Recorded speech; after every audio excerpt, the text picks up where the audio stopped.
नमस्कार दोस्तों, एक बार फिर से स्वागत है आपका गर्वित ऑनलाइन क्लासेस में। दोस्तों आज की इस वीडियो में हम बात करेंगे यूपी बोर्ड 12th क्लास की फिजिक्स की यूनिट 4 के बारे में। दोस्तों इसमें हम इंग्लिश मीडियम छात्रों के लिए जानेंगे कौन कौन से आपके इंपॉर्टेंट क्वेश्चन हैं और उनके आंसर भी साथ में जानेंगे। दोस्तों हिंदी मीडियम छात्रों के लिए ऑलरेडी वीडियो मैं चैनल पर डाल चुका हूं और इंग्लिश मीडियम छात्रों के लिए ये जो है आपकी चौथी यूनिट है। 3 यूनिट की वीडियो मैं ऑलरेडी चैनल पर डाल चुका हूँ, जिससे आप प्रीवियस पेपर प्लेलिस्ट में जाकर सभी वीडियो देख सकते हैं। दोस्तों ये जो वीडियो है बड़ी मेहनत से बनाई जाती हैं। अगर आपको वीडियो पसंद आती है तो इसे लाइक करेंगे आप और शेयर ज़रूर करें, जिससे कि इंग्लिश मीडियम जितने भी छात्र हैं जो यूपी बोर्ड में हैं उनको फ़ायदा हो सके। तो दोस्तों आज की वीडियो स्टार्ट करने से पहले बता दूं, यदि आपने हमारा चैनल सब्सक्राइब नहीं किया है तो नीचे आने वाले रेड कलर का सब्सक्राइब कर लें, साथ में आने वाले बेल आइकन पर जरूर क्लिक करें, जिससे इस चैनल पर आने वाली लेटेस्ट वीडियो की जानकारी आपको सबसे पहले हो सके। तो दोस्तों आप देख सकते हैं unit 4 electromagnetic induction and alternating currents. Chapter आपका 6 है, क्योंकि इससे पहले मैं 5 चैप्टर की जो वीडियो है वो चैनल पर डाल चुका हूँ। इस चैप्टर का नाम है आपका इलेक्ट्रोमैग्नेटिक इंडक्शन। तो सबसे पहले हम इसमें देखेंगे very short answer type question, जो मार्क 1 यानी मतलब 1 नंबर का ये क्वेश्चन आता है। तो देख लेते हैं कौन कौन से क्वेश्चन है। सबसे पहला क्वेश्चन है which law of conservation is followed by Lenz law. तो आंसर आपका Lenz law follows law of conservation of energy. Next है आपका क्वेश्चन नंबर 2, जो इंपोर्टेंट क्वेश्चन है, आपसे तैयार करके जाएंगे। Right the dimension of coefficient of mutual induction. तो इसकी डायमेंशन होती है ml² t-2 e⁻²। नेक्स्ट है आपका क्वेश्चन नंबर 3, जो इंपोर्टेंट है आपका define 1 Henry of self induction. तो आप L बराबर होता है E/ΔI/ΔT। यदि ΔI/ΔT 1 एम्पियर पर सेकेंड हो तो L बराबर E आपको मिल जाएगा। ठीक है, तो इस हिसाब से इसकी जो डेफिनेशन होगी वो देख लेते हैं। If the rate of change of current passing through a coil is 1 ampere per second, then the self induction is equal to EMF E in the coil. Next बात में question number 4, if R and C represent resistance and capacitance respectively, then find the dimensional formula of RC। तो जैसा कि हम जानते हैं R बराबर होता है V/I और C बराबर होता है Q/V। तो यहाँ से हम निकालेंगे, और Q बराबर होता है IT, तो यहाँ हो जाएगा C बराबर IT/V। तो अब R और C दोनों का मल्टीप्लाई करेंगे तो यहाँ से मिलेगा V/I इंटू IT/V। तो V से V कैंसिल होगा, I से I कैंसिल होगा, तो बचेगा क्या T। तो यहाँ पे जो डायमेंशन निकलेगी वो निकलेगी केवल T। Next question number 5, in the given figure A steady current is passing through a solenoid from A to B. What will be the direction of induced current? ठीक है, तो आपको ये फिगर दे रखा है। इस फिगर के हिसाब से जो आंसर होगा why a steady current will be 0। तो इसमें जो आंसर आएगा वो आएगा 0। Next question number 6, in an inductance coil the current increases from 0 to 5 ampere in 0.1 second, due to which an EMF of 20 volt is induced in it. Find the coefficient of self inductance of the coil. ठीक है, तो हम I निकालेंगे, वो I निकलेगा आपका 0 - 5, तो -5 ampere, और L बराबर होता है -E/ΔI/ΔT। तो इसमें सभी मान रखेंगे, जैसा कि आपका I तो है ही है, और E का मान जो 20, और आपका जो समय दे रखा है वो आपका 0.1, और आप I का मान ΔI का मान -5, तो माइनस से माइनस कैंसिल हो जाएगा। तो और पूरा जब सॉल्व होगा तो आंसर आएगा 0.4 henry. Next question number 7, the magnetic flux linked with a coil is given as phi = xt²। If the EMF induced in 3 second is 9 volt, then find the value of x। तो हम जानते हैं E बराबर होता है dϕ/dt। तो यहाँ पे phi का मान जो हमें दे रखा है वो हम रख देंगे, और इसका आप डिफ्रेंशिएट करेंगे तो डिफ्रेंशिएट करने के बाद आएगा 2xt। और यहाँ पर हमें दे रखा है E बराबर 9, और आपका यहाँ से T बराबर दे रखा है 3, तो यहाँ से x का जो मान निकलेगा 1.5। Next question number 8, the self inductance of a coil is 10 milli henry if the current in the coil increases from 5 ampere to 15 ampere in 5 millisecond, then find the induced EMF in the coil. तो हमारा formula same आपका E = -L ΔI/ΔT। ठीक है, formula आपको L बराबर था, इसको मैं आप E निकालेंगे तो फॉर्मूला आपका थोड़ा चेंज हो जाएगा। ठीक है, तो इसमें जब वैल्यू रखेंगे, आपको दी हुई आपकी क्वेश्चन में जितनी वैल्यू सब आप रखेंगे तो आंसर आएगा 20 volt. Next question number 9, the coefficient of self induction of a coil is 40 milli henry. The current in the coil changes from 2 ampere to 12 ampere in 5 milli second, find the EMF induced in the coil. ठीक है, तो same to same यही आपका question है। ठीक है, तो आपको वैल्यू दे रखी है, आपका फॉर्मूला सेम लगेगा। तो इसमें आप 5 मिली सेकेंड को चेंज करेंगे, 5 × 10⁻³ सेकेंड हो जाएगा, और आपकी जितनी वैल्यू यहाँ पर रखेंगे तो आंसर आएगा -80 volt. Next question number 10, in an inductor of inductance 5 henry current changes from 12 ampere to 7 ampere in 0.1 second, how much EMF is induced in the inductor. ठीक है, तो सेम फॉर्मूले चल रहे हैं, कहने मतलब इस फॉर्मूले पे क्वेश्चन बहुत आते हैं आपके एक नंबर के। ठीक है, तो आप इस सूत्र पर जितने भी न्यूमेरिकल हैं आप सबको तैयार करके जाएंगे।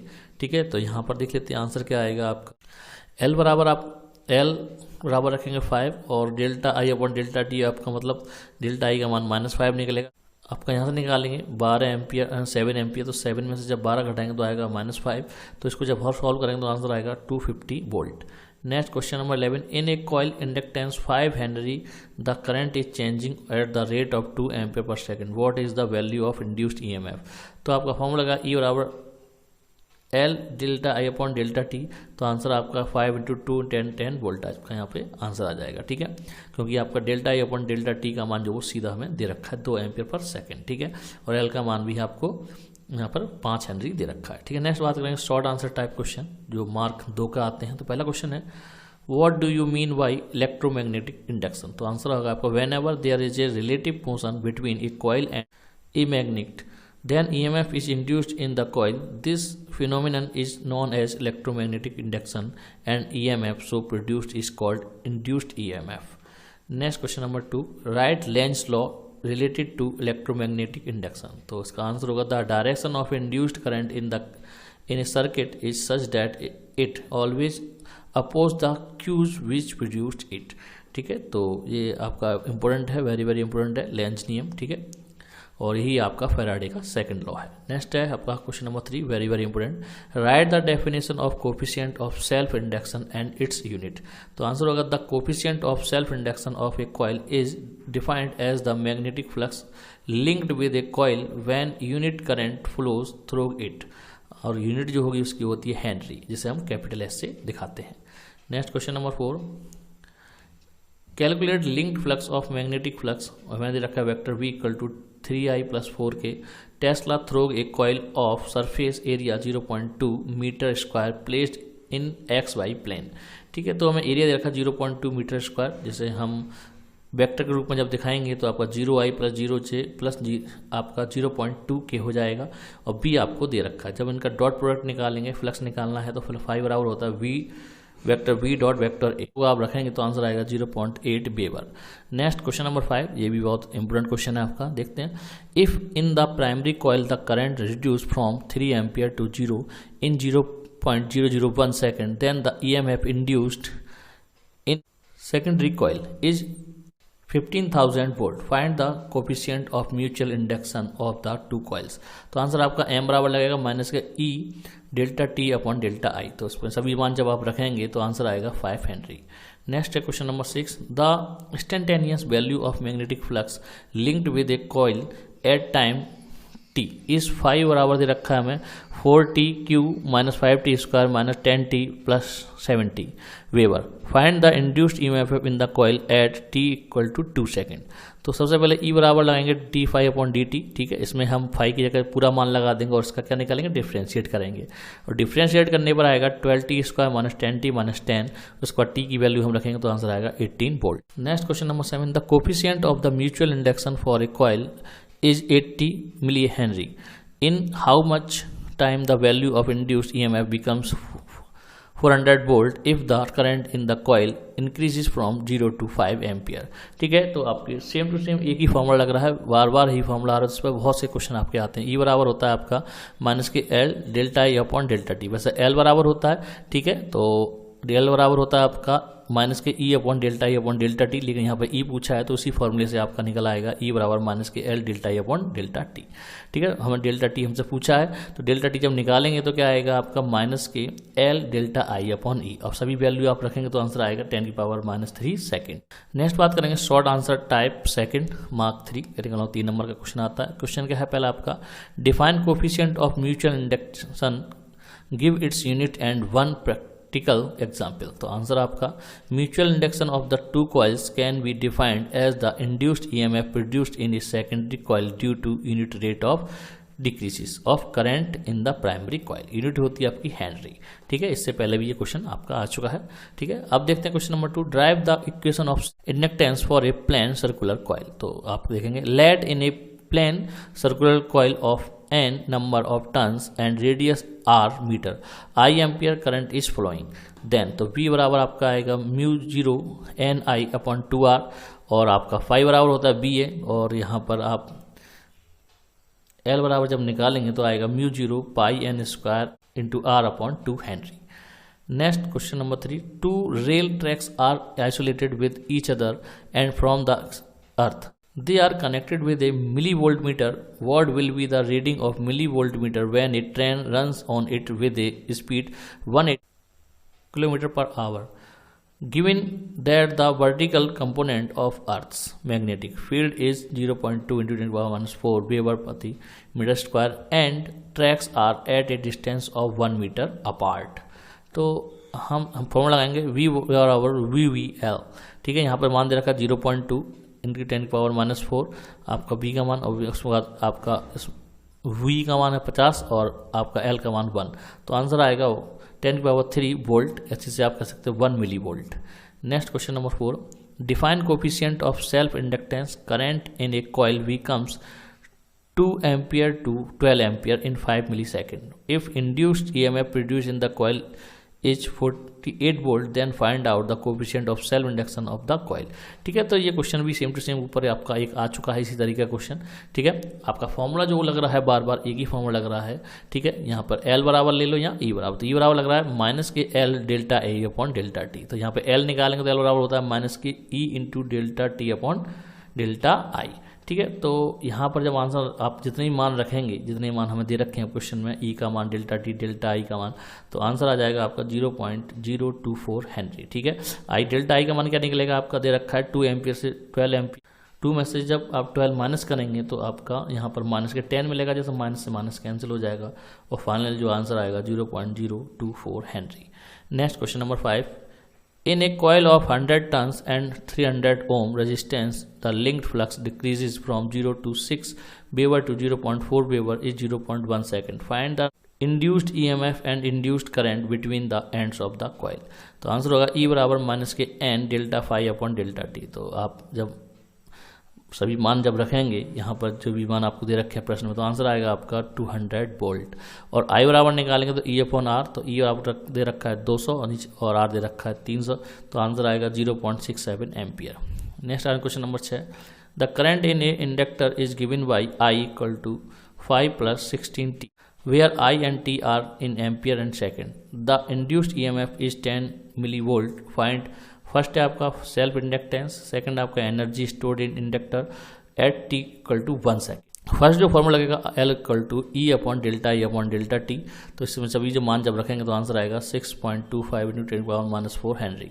सेकंड आपका लगाएंगे U बराबर 1/2 LI स्क्वायर। ठीक है, तो इसमें जब भी जितने भी मान है आपके यहाँ पर रखेंगे आपका आंसर जो आएगा 0.38 जूल।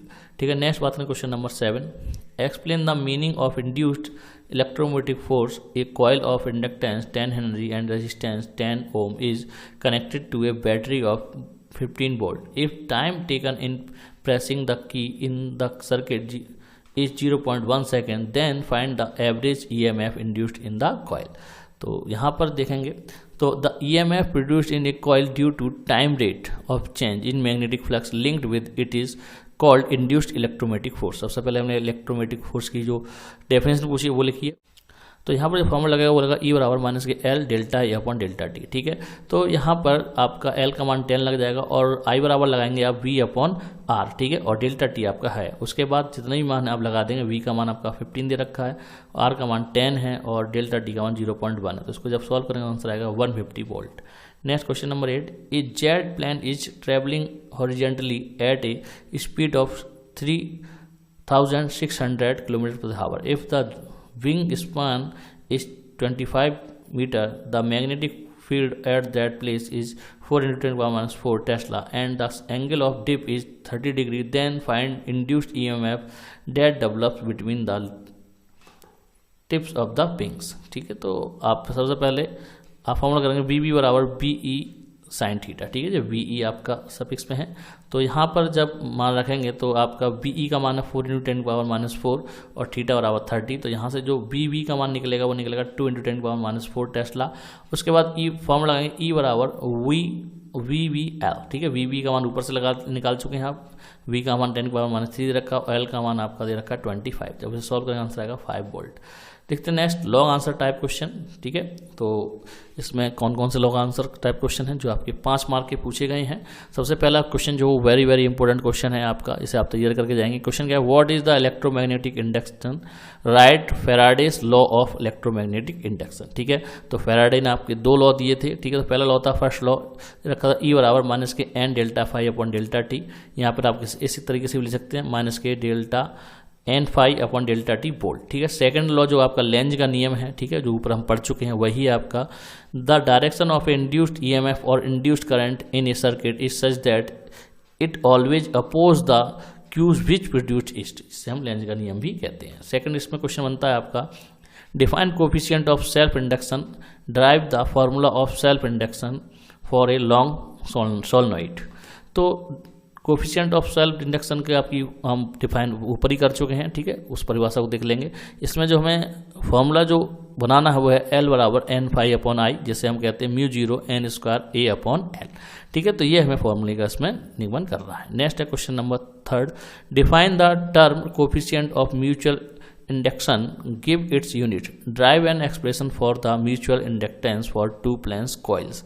ठीक है, तो इसमें हमें जो सिद्ध करना है या फिर जो भी हमें फॉर्मूला निकालना है वो है m बराबर n2 φ2 अपॉन i1, और जिससे हम कह सकते हैं μ0 पाई r square n1 n2 upon 2r1। ठीक है, और बिटवीन 2 कॉइल्स, कहने वाला 2 कॉइल के बीच में ये आपका ये फॉर्मूला निकल के आएगा। ठीक है, नेक्स्ट है क्वेश्चन नंबर 4 जो वेरी वेरी इंपॉर्टेंट है आपका, what do you mean by eddy current, right their applications. तो बहुत इंपॉर्टेंट क्वेश्चन है, बहुत बार आपका एग्जाम में पूछा गया है, तो इस क्वेश्चन को आप तैयार करके जाएंगे।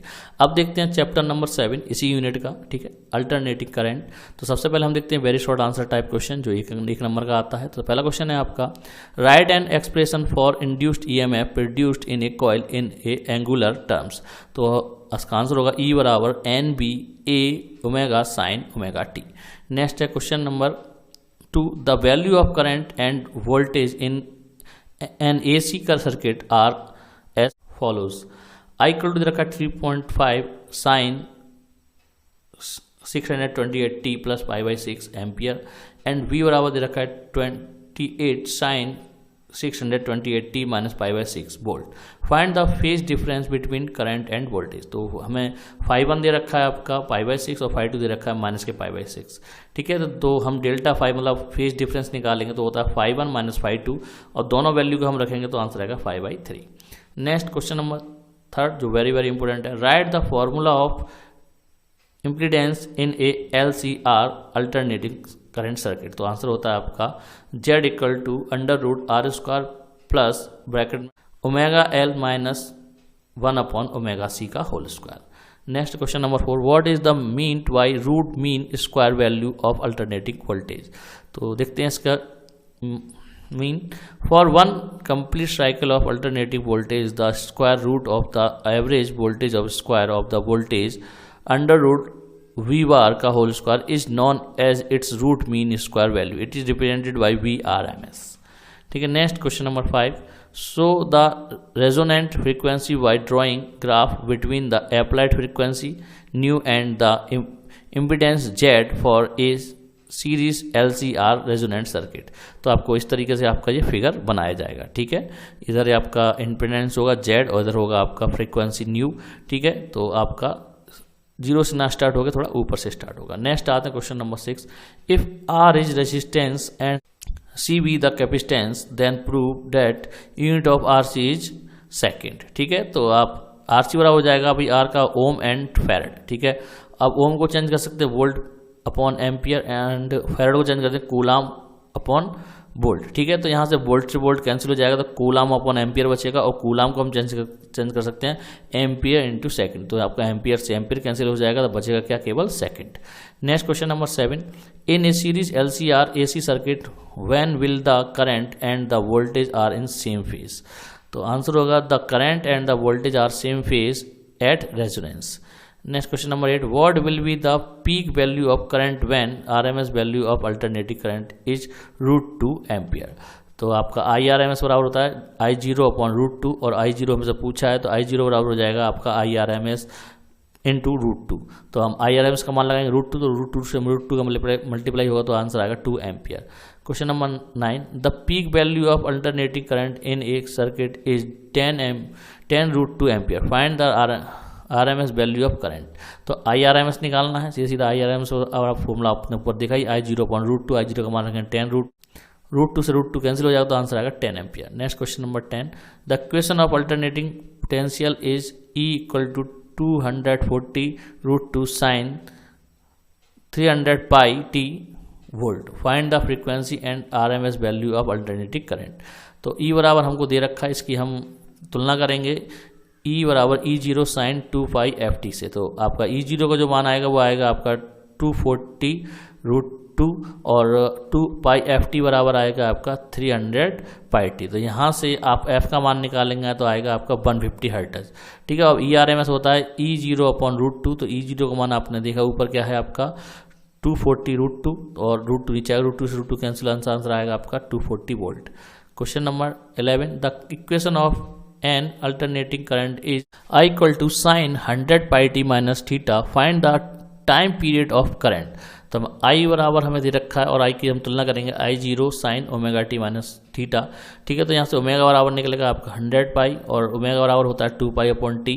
तो टी बराबर जब निकालेंगे तो आ जाएगा 2 पाई अपॉन ओमेगा। ओमेगा का मान रख देंगे 100 पाई, तो पाई से पाई कैंसिल हो जाएगा, 2 से 100 कट जाएगा 50 बार, तो आंसर आएगा 1/50 second. Next question number 12, find the current in the given resonant LCR circuit. तो आपको LCR सर्किट दे रखा है, ठीक है। तो इसमें Z बराबर और R बराबर दे रखा है 100 ओम, और VRMS होगा आपका 200 वोल्ट, ठीक है, ये दे रखा है। तो IRMS होता है V/Z, ठीक है, 200/100, तो आएगा आंसर 2 एम्पियर।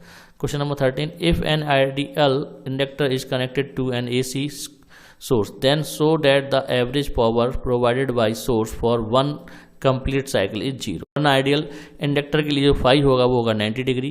तो फॉर्मूला होता है P बराबर VRMS into IRMS into cos phi. तो कॉज फाई का मान हमें 90 दे रखा है, तो कॉज 90 का मान जब हो जाएगा 0, तो पूरा जो आंसर आएगा वो आएगा 0। नेक्स्ट देखते हैं short answer first type question, जो आपके मार्क 2 का आता है। तो देख लेते हैं कौन कौन से क्वेश्चन इसमें पूछे गए। तो पहला ही क्वेश्चन आपका वेरी वेरी इंपॉर्टेंट है। So graphically the variation capacitive reactance with changing frequency of applied AC source. तो XL आपका प्रोपोर्शनल होता है F के, तो आप में इसमें आपको ग्राफ में जो भी एक सीधी रेखा मिलेगी, और XC आपका रेसिप्रोकल होता है 1/f, मतलब रेसिप्रोकल होता है 1/f। तो यहाँ पर जो है आपको एक वक्र टाइप दबा हुआ आपको ग्राफ मिलेगा, ठीक है। नेक्स्ट बात करते हैं question number 2, what is the phase difference between current end voltage in A purely inductive alternating circuit, write down the formula of inductive reactance of the circuit. तो XL बराबर होता है आपका L ओमेगा, ठीक है। तो ओमेगा आपका angular frequency और L आपका inductance. Next question number 3, what is the principle of transformers. तो देखेंगे transformer works on the principle of the mutual induction when a changing current is passed through one of the two inductively coupled coil, then flux linked with the second coil change and an induced EMF is set up in the second coil. Next question number 4, if L is inductor, C is capacitor and R is resistance, then prove that the unit of L upon CR is ohm, ठीक है। तो हमें unit of L upon CR निकालना है, ठीक है। तो हम L का जो आपकी यूनिट होती है वो होती है volt dash second upon ampere, और C की जो होगी आपकी वोल्ट एम्पियर डैश सेकेंड और इनटू 1/ओम। ठीक है, यहाँ पे आपकी बहुत सी चीज़ें जो हैं वो आपकी कट जाएंगी। ठीक है, तो आपका बचेगा वोल्ट का स्क्वायर डैश सेकेंड, अब नीचे मतलब ऊपर ऊपर का मल्टीप्लाई हो जाएगा, नीचे नीचे करेंगे तो एम्पियर स्क्वायर सेकेंड ओम, सेकेंड सेकेंड कैंसिल, वोल्ट बराबर होता है एम्पियर इंटू ओम। ठीक है, तो इसका स्क्वायर हो रहा है तो दोनों का स्क्वायर हो जाएगा। यहाँ आपका एम्पियर स्क्वायर नीचे है तो एम्पियर स्क्वायर से एम्पियर स्क्वायर कट जाएगा, और ओम मतलब ओम की घात 2 ऊपर है और 1 ओम की घात नीचे है, तो 1 से 2 घात कैंसिल होगी तो बचेगा सिंगल ओम। ठीक है, नेक्स्ट बात करें question number 5। How much current is taken by a 220 volt power supply from the primary coil of an ideal transformer when it supplies power to a refrigerator marked with 110 volt 550 watt. तो आप इसमें लगाएंगे V I equal to P out. तो यहाँ से जब हम आई का मान निकालेंगे तो क्या हो जाएगा आपका वी अपॉन पी आउट। तो वी आपको दे रखा है 550 और आपका पी आउट दे रखा है 220। ठीक है, तो आंसर जो आएगा आंसर 2.5 एम्पियर। अब बात करते हैं short answer type question type second. Mark third कहने का मतलब मार्क 3 का ये क्वेश्चन आता है, देख लेते हैं। पहला ही क्वेश्चन आपका इंपोर्टेंट है आपका, what is meant by peak value and root mean square value of an alternative current, derive the relationship between them. ठीक है, तो सबसे पहले रेफरेंस देख लेते हैं। An alternative current gets its maximum value twice during its one complete cycle. This maximum value of current is known as the peak value and is represented by I0। तो the RMS value of current तो होता है आपका संबंध IRMS equal to root I bar का square मतलब I2 बार का square equal to कह सकते हैं आप I0 upon root 2। Next question number 2। The equation of voltage and current in an AC circuit are E equal to 220 root 2 sine omega t plus π/6 and I equal to 15 root 2 sine omega t minus π/6 respectively. Calculate the phase difference between E and I and the power loss in the circuit. जब हम इन दोनों equation की तुलना करेंगे तो हमें ये मान सभी प्राप्त हो जाएंगे। ठीक है, जब फेज डिफरेंस निकालेंगे तो क्या होता है φ1 माइनस φ2। तो आपका φ1 आपका है यहाँ पे 5/6 और φ2 है आपका माइनस का π/6। तो आंसर आएगा आपको दोनों को जब आप निकालेंगे डिफरेंस तो आंसर आएगा π/3, यहाँ कह सकते हो 60 डिग्री। ठीक है, अब हमसे पूछा है भाई पावर लॉस होती है भाई P बार बराबर 1/2 VRMS IRMS cos phi। ठीक है, तो आपका 1/2 VRMS होता है V0/√2, IRMS होता है I0/√2 cos 60। तो सभी मान आप जब लगाएंगे यहाँ पर I0 का मान आपको दिया गया। ठीक है, V0 की जगह आप V0 की लगाएंगे। ठीक है, तो जब आंसर आएगा तो वो आएगा आपका 825 watt. Next question number 3। The value of root mean square of potential difference of an alternating current circuit is 100 root 2 volt. Find first आपका peak value of potential difference, second है आपका value of potential difference for the entire cycle. ठीक है, तो हमें दे रखा VRMS बराबर देगा 100 रूट 2 वोल्ट। ठीक है, तो यहाँ से V0 निकालेंगे तो रूट 2 VRMS हो जाएगा, तो यहाँ से आ जाएगी 200 वोल्ट। और V और M निकालेंगे आपका तो 2V0/π, तो जिसको जब आंसर निकालेंगे तो आएगा 127.4 वोल्ट। नेक्स्ट क्वेश्चन नंबर 4 की बात करें। What is meant by root mean square value of alternative current in an AC circuit और some time is given by I equal to I0 bracket में दे रखा T upon tau. Find its RMS value for the time 0 to T equal to tau. ठीक है, तो इसका सबसे पहले देखते हैं। In one complete cycle of alternative current is square root of the average value of square current root I bar का whole square is known as root mean square value of alternative current. It is represented by IRMS। ठीक है, तो यहाँ से हम formula जो हमें निकालना वो होता है भाई I का स्क्वायर मतलब I बार का स्क्वायर इक्वल टू 1 टॉय। तो यहाँ से जब लिमिट लगाएंगे 0 से टॉय, क्योंकि हमें जो निकालना है वो कहाँ से कहाँ निकालना है 0 से टॉय तक निकालना है, और I² dt। तो जब इसको सॉल्व करेंगे तो आंसर आएगा IRMS equal to I0/√3। Next question number 5। In the adjoining circuit find the EMF of applied alternative square and power circuit. तो आपको यहाँ पर फिगर दे रखा है। ठीक है, इस फिगर के हिसाब से हम मान निकालेंगे V² बराबर होता है आपका VR² plus VL minus BC का होल स्क्वायर। सभी मान आपको दे रखे हैं, इस तरीके से आप लगा सकते हैं जैसा। तो यहाँ से जो V का मान आएगा वो आएगा आपका 100 वोल्ट, तो उसको cos phi के रूप में तो हो जाएगा VR/V। तो आप PR का मान लगेगा 80 और आपका V का मान 100 तो आएगा 0.8 वोल्ट। नेक्स्ट क्वेश्चन नंबर है आपका 6। In a series LCR circuit, the potential difference across R, L and C respectively are shown in figure. Find the applied voltage V.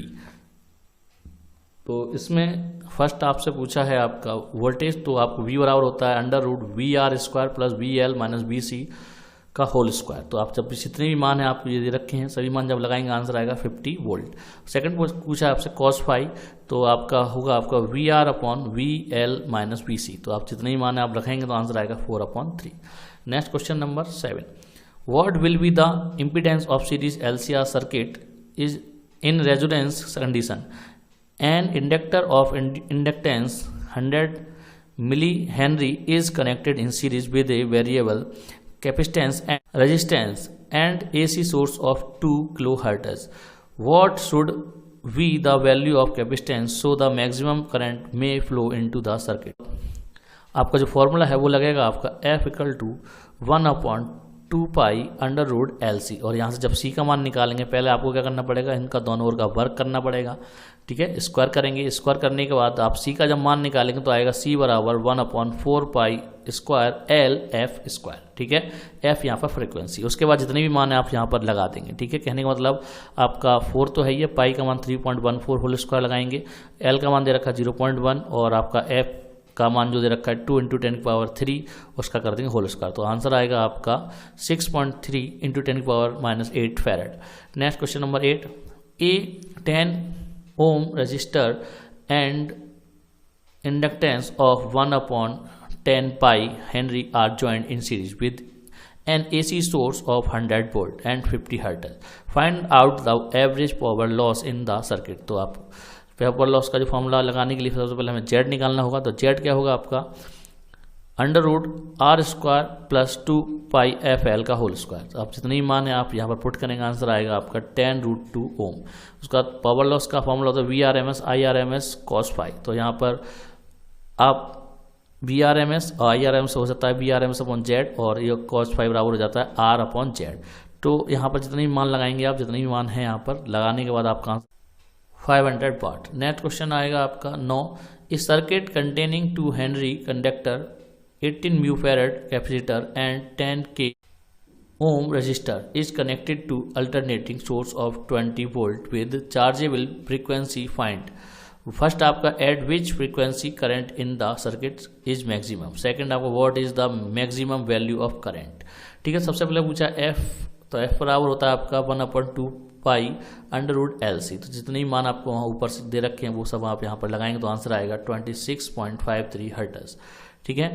और उसके बाद सेकंड में पूछा I मैक्स, तो होता है V/Z बराबर V/R, ठीक है। तो आप V/R जब मान लगाएंगे यहाँ पर आंसर आएगा 2 × 10⁻³ एम्पियर। क्वेश्चन नंबर 10 है आपका 50 watt 100 volt lamp is connected to a mains of 200 watt 60 Hz. Find the capacitance of the capacitor needed to be connected in series with lamp. ठीक है, तो यहाँ पर अलग अलग पूछा है हमसे। सबसे पहले हम I निकालेंगे P/V, तो यहाँ से आएगा 0.5 एम्पियर। R बराबर निकालेंगे V²P, तो यहाँ से आपका आएगा 200 ओम। Z बराबर निकालेंगे V/I, तो यहाँ पर आपका आएगा 400 ओम। यहाँ पर हम फॉर्मूला लगाएंगे XC² = Z² - R²। तो यहाँ पर XC का मान जो आएगा वो आएगा आपका 200√3 ओम, ठीक है। अब यहाँ पर फिर हम XC बराबर लगाएंगे 1/2 पाई FC और C का मान जब निकालेंगे तो आएगा आपका 1/2 पाई F × C। इसमें जब मान लगाकर आप सॉल्व करेंगे तो आएगा 7.66 μF। Next question number 11, the equation for current and voltage in circuit is given as I = 3.5 sin 628t plus 30 degree ampere and V = 28 sin 628t minus 30 degree respectively. Find the first है आपका peak value of current, second है आपका RMS value of current, third है आपका time period, fourth है आपका phase difference between current end voltage, ठीक है। तो इसमें सबसे पहले हमें I0 जब हम इसकी तुलना करेंगे, ठीक है, इक्वेशन से, तो I0 बराबर आएगा 3.5 एम्पियर। सेकंड आपका IRMS बराबर होता है I0/√2। इसमें मान लगाएंगे हम I0 का, तो आंसर आएगा 2.47 एम्पियर। और थर्ड आपका T बराबर होता है 2π/ω, तो आपको इसमें से जब तुलना करके मान निकालेंगे तो आंसर आएगा 0.1 सेकेंड। और आपका जो फेज डिफरेंस है वो आएगा 5 बराबर 5 1 माइनस 5 2, दोनों आपको दे रखे तो आएगा आपका 60 डिग्री। इस टाइप के क्वेश्चन पहले भी पीछे बता चुका हूँ आपका डिटेल में, तो आप उन क्वेश्चन को देख लें, उसी तरीके से ये क्वेश्चन भी आपके हल होंगे। नेक्स्ट क्वेश्चन नंबर 12 है, एक coil connected to alternating source of 220 volt 50 hertz draws a 2 ampere current and 200 watt power, find the resistance and inductance of the coil. ठीक है, तो सबसे पहले आर बराबर लगाएंगे पी अपॉन आई स्क्वायर, तो आप यहाँ पर जब मान लगाएं तो आएगा 50 ओम। उसके बाद एल बराबर लगाएंगे आप एक्स एल अपॉन 2 पाई एफ। ठीक है, तो यहाँ पर जब सॉल्व करेंगे तो आंसर आएगा आपका 0.312। इसमें जो आपकी एक्सएल की जरूरत पड़ेगी, वो एक्सएल निकालने के लिए आप यूज करेंगे Z equal to √r square plus XL square फॉर्मूले का। ठीक है, अब बात करें question number 13, the number of turns in primary and secondary coils of an ideal transformer are 1100 and 110 respectively. The supply voltage in primary coil 220 volt. If the impedance of the instrument connected to secondary coil is 220 ohm, then find the current in the primary coil. ठीक है, तो आपका formula होता है NS upon NP equal to VS upon BP। S मतलब secondary और P मतलब primary. ठीक है, तो जितने ही मान आपको दे रखे थे यहाँ से VS बराबर निकलेगा आपका 22 वोल्ट। ठीक है, अब उसके बाद I निकालना, तो IS इक्वल टू होता है VS अपॉन ZS।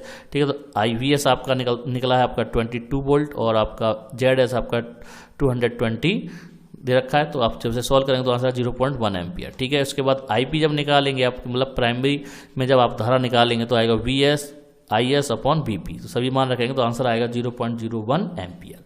नेक्स्ट है question number 14, in a step up transformer the number of turns in primary and secondary are 100 and 400 respectively. If the primary is connected to 120 volt alternative voltage then find. तो सबसे पहले पूछा हमसे transformation ratio, second आपका voltage across secondary. ठीक है, तो transformation ratio के लिए NS अपॉन NP होता है, मान लगाएंगे तो आंसर आएगा 4। अब आपका सेकंड पूछा NS अपॉन NP और आप VS अपॉन BP, तो यहाँ से BS निकालेंगे तो और जब जितने ही मान आपको दे रखे हैं वो यहाँ पर लगाएंगे तो आंसर आएगा 480 volt. Next question number 15, a step down transformer converts 1100 to 110 volt. If number of turns in primary coil are 2000, efficiency of transformer 80% and the output power is 4000 watt, then find। First पूछा number of turns in secondary coil, second पूछा है आपका input power. ठीक है, तो number of turns निकालने के लिए क्या होगा, NS equal to NP into VS upon BP। ठीक है, तो मान लगाएंगे NP का आपका 2000 और आपका VS का 110 और BP का 1100। ठीक है, तो आंसर आएगा आपका 200। नेक्स्ट है आपका आउटपुट पावर, इनपुट पावर। तो इनपुट पावर हमें निकालनी है, तो इनपुट पावर हो जाएगी आउटपुट पावर अपॉन ईटा। तो आपका आउटपुट पावर दे रखी है 4000 और आपका जो कोफिशिएंट दे रखा है ईटा वो 0.8, तो आंसर आएगा 5000 वॉट। नेक्स्ट बात करें long answer type question mark 5। ठीक है, पहला क्वेश्चन है आपका explain the working principle of chalk coil and also explain the importance of wattless current in it. ठीक है, तो ये आपका थ्योरेटिकल पोर्शन है, आप इसे तैयार करके जाएंगे। नेक्स्ट क्वेश्चन सेकंड है आपका, इसमें जो इंपॉर्टेंट है what is the transformer, right about it's constructions. ठीक है, और करके आपका जो आता है इसमें दूसरे टाइप से ये पूछ सकते हैं इससे, what is the principle of transformers, mention the difference between step up and step down transformer, mention the causes of energy loss in transformers. ठीक है, तो वेरी वेरी इंपॉर्टेंट क्वेश्चन है ट्रांसफार्मर्स के ऊपर, तो ये आप तैयार करके जाएंगे। Next question number third, an inductor L, capacitor C and resistor R connected in series to an alternative voltage source V equal to V0 sin omega D, find the formula of Z and phi of the circuit. ठीक है, तो आप जब इसको जब solve करेंगे तो जो आंसर आएगा लास्ट में Z इक्वल टू आप √R square plus XL minus XC का होल स्क्वायर, जिससे हम दूसरे रूप में कर सकते हैं Z equal to √R square plus मतलब XL बराबर होता है ओमेगा L और XC बराबर होता है 1 अपॉन ओमेगा C, तो जो हो जाएगा आपका इसका होल स्क्वायर। क्वेश्चन नंबर 4 है आपका, in the given alternative current circuit find. तो आपको सर्किट दे रखा है ये पूरा। ठीक है, इसमें फिगर दे रखा है, इसमें पूछा क्या गया है, सबसे पहले आपका reactance of the inductor L, दूसरा है आपका impedance of the circuit, third है आपका peak value of the current in the circuit, fourth phase difference between applied voltage and current in the circuit. ठीक है, तो इसमें जो आंसर निकालेंगे तो XL बराबर लगाएंगे सबसे पहले आपका 2 पाई FL और 2 पाई F जो होता है वो ओमेगा के बराबर होता है, तो ओमेगा L आपका फॉर्मूला बन जाएगा, ओमेगा बराबर देगा 1000 और L बराबर देगा 0.1, तो आंसर आएगा आपका 100 ओम। सेकंड आपका जेड इक्वल टू फॉर्म लगेगा आपका √r² प्लस XL का स्क्वायर, तो आंसर आएगा आपका 100√2 ओम।